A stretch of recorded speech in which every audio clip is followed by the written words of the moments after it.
हिंगोलीच्या गाडीबोरी परिसरातील इसापूर धरणात विष टाकल्याची धक्कादायक घटना समोर आली आहे। या घटनेत अंदाजे 10 ते 15 लाख रुपयांचे झिंगे आणि मासे यांचा मृत्यू झाला आहे। धरणातील तुंबलेल्या पाण्यात अज्ञात व्यक्तीनं विष टाकल्यानं मोठ्या प्रमाणावर मासे आणि झिंग्यांचा मृत्यू झाला। यामुळे पर्यावरणासह मानवी जीवितालाही धोका निर्माण झाला आहे। या प्रकरणी धरणावरील वॉचमन इरफान अहमद खान यांच्या फिर्यादीवरून बासंबा पोलीस ठाण्यात अज्ञात व्यक्तीविरोधात गुन्हा दाखल करण्यात आला आहे। पोलीस उपनिरीक्षक मदन गव्हाणे या प्रकरणाचा पुढील तपास करत आहेत।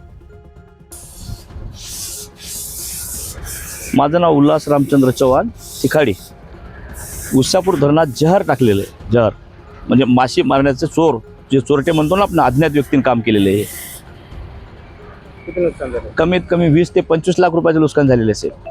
हो, किती एकर पर्यंत जहर पसरला? कमीत कमी 2 ते 2.5 किलोमीटर पर्यंत हे पूर्ण पाणी दूषित आहे। कारण तिथल्या जनावरांना जरी पाणी पिलं तर वीज बाधा होऊ शकते। काय मागणी आहे? काय मागणी ती?